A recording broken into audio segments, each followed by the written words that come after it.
Good morning, everybody. Can you all hear me?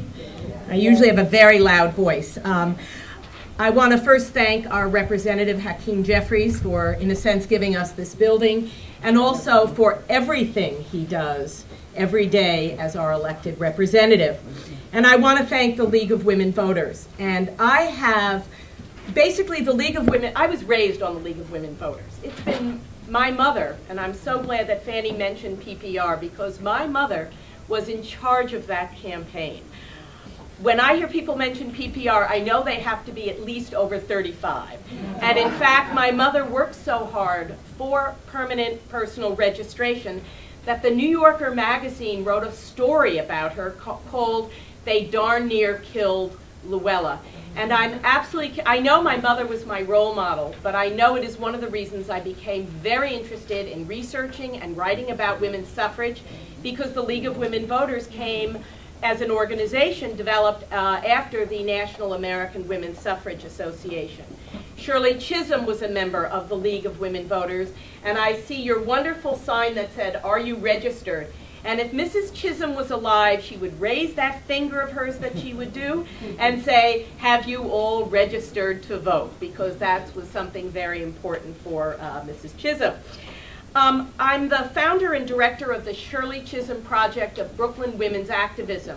And we have at Brooklyn College the largest collection of archival materials anywhere in the country, anywhere in the world.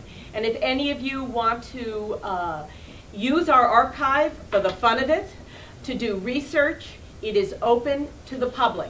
We bring school kids come into the archive to look at the materials we have. Scholars have used the archive, community activists have used the archive, journalists have used the archive, and filmmakers. There is going to be a motion picture film about the life of Mrs. Chisholm, and a lot of the research was done right here at Brooklyn College. This year, 1914, the archive has dedicated itself to support for the 50 years of the Mississippi Freedom Summer Project, when young people all across the country went south to register people to vote. It is the 50th anniversary, it's a sad anniversary, of the murder of 3 well-known civil rights workers, not the only ones who were murdered. But we are also dedicating the project to the struggle today that's going on to fight against voter suppression. And I am going to be inviting the League to join us on Shirley Chisholm Day to talk about the wonderful work that they're going to be doing. We are going to be having people who went south to register people to vote 50 years ago, as well as inviting young activists who are involved in the struggle against voter suppression today. Because of the project, I was able to write this book on Shirley Chisholm. This book has a special purpose. It's not only the first biography written of her in 40 years, but it is written especially to get into the schools and into the colleges. I have been speaking all around the country in the last 3 months about Shirley Chisholm. And when I speak in high schools, I can tell you after my talk is over, young kids come up to me and, while they love what I have to say, they're furious that she's not in the curriculum. They're furious that they don't know about this extraordinary woman. And I will tell you, she's not taught in the Brooklyn schools, and she's not part of the New York State curriculum, and this is our responsibility. Shirley Chisholm would say we need to fight for expanded pre-K for all, but we can also get her name in the curriculum as well. I probably don't need to say that much about Shirley Chisholm, but given that also this fall is the 50th anniversary of her getting elected to the state legislature, she was an extraordinarily effective legislator in Albany. One of her signature pieces of legislation, something that I, as a professor at Brooklyn College, am particularly proud of, is her legislation which sponsored SEEK, Education, Empowerment, and Knowledge. And prior to the SEEK legislation, most of the people who went to Brooklyn College looked a lot more like me than a lot of you. I am not sure of the exact numbers, but when I researched to find out how many African Americans were in Shirley Chisholm's graduating class of approximately 2,000, it was anywhere between 4 and 8 students. That's how few there African Americans went to Brooklyn College. Because of the Sikh legislation, it provided resources and remediation so that students from underserved communities could go to CUNY, could prosper at CUNY, could thrive at CUNY, and upon graduation become active, engaged citizens. Today, Brooklyn College looks like the borough of Brooklyn, and all of us thank Shirley Chisholm, or should thank Shirley Chisholm for that. She introduced legislation to protect school teachers. You're all too young to remember this, but I do, that if a teacher got pregnant, whether she was married or not, she lost her job in New York State. Shirley Chisholm, yes, she did. You couldn't be a pregnant teacher because that let the students know that that teacher had you know what. And she introduced legislation protecting the maternity rights of teachers. She introduced legislation protecting the rights of domestic workers, legislation which finally got passed a few years ago with the domestic workers legislation, thanks to the wonderful work of Ai-jen Poo and others. And I think that we are going to commemorate 50 years ago her election to the state legislature. But as I said, the purpose of this book is to get people to know the story of Mrs. Chisholm. And I think most of you know her story. And I want to end on the subject of guts and of courage of Mrs. Chisholm. When she was elected to the Albany legislature, it was 1964. There was not a Voting Rights Act. And even though the Voting Rights Act was passed to enable African Americans in the South to vote, the idea of a black woman getting elected to a legislative body wasn't totally unheard of. She wasn't the first African American woman in Albany. She was the first in Brooklyn. When she gets elected in 1968 to Congress, she ran against one of the most prominent civil rights leaders ever. He was tall, James Farmer, tall, charismatic.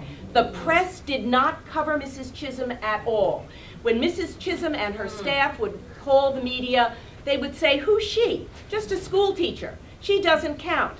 When the New York Times ran a story about Mrs. Chisholm, it went, "James Farmer in a lively campaign against a Brooklyn woman." The New York Times would not mention her by name. The first time her name gets mentioned prominently in the New York Times was the day after Election Day 1968, when it was pointed out that she had been elected to Congress. And to give you an idea of what an extraordinary feat it was, not only for African Americans and for women, but for everybody, that headline of the New York Times pointed out that the state of Mississippi finally allowed women to serve on juries. So on National History Month, there's a lot to remember. And finally, when she runs for president in 1972, the first African American and the first woman to mount a serious campaign for the presidency, she campaigns in the former Confederate states. And she writes in Unbought and Unbossed about what it was like campaigning in a small town outside of St. Augustine, standing on the steps of a Southern courthouse. Think about this. Think about the injustice of the injustice system. And she's standing campaigning underneath the statue of a Confederate soldier with a gun, talking about the issues of voting and black rights and women's rights and the importance of ending the war in Vietnam. And she talks about how African Americans would come up to her in tears saying they never thought they would live to see the day when an African American or a woman could stand on a courthouse underneath a Confederate statue with the level of confidence and strength that Mrs. Chisholm did. And finally, Mrs. Chisholm was indeed a pioneer. And like many pioneers, she faced the wrath of those who should be closest to her. She was the only woman member of the Congressional Black Caucus, which did not support her presidential run. If you read my book, and a lot of, I've been interviewed, some of you may have seen them, one of the interesting things is so many of the women interviewers go, I got so mad at your book, Barbara, because all these black men didn't support her campaign. And of course, I'm very nervous because I don't want anybody to think I'm just anti-male or anything like that. But there's no question about it, that the people who opposed her the most and disappointed her the most were the people who should have been most supportive of her. But there was one who was. And when she ran in 1942, her youth organizer was no one else but Reverend Al Sharpton. And if any of you heard him speak at the event at the post office, he gave, in my opinion, and also in Shala Lynch's, who's the great documentary filmmaker, the most moving, the most passionate, the most wonderful discussion about Shirley Chisholm that I have ever heard. I'm trying to interview the Reverend Sharpton, and I wish I could have gotten it. We begged to get an interview before the book got published. But what Reverend Sharpton talked about was how Shirley Chisholm wasn't just there to be nice to everybody, and he talked about how she would go to him and go, Alfred, for Reverend Sharpton to remind everybody that that was his name. I mean, I was sort of going, wow. You must learn to speak English properly. And he really talked about how important she was to his development. And so one of the most wonderful things about researching and writing about her is that her legacy continues. It continues in the faces of so many of you in this audience who are taking up, who are a few years younger than me, or many, many years younger than me, running for office, campaigning around the issues that are important. And that is the struggle for social justice and to empower us all. So thank you so much for inviting me. I feel very honored. And I really do feel very honored.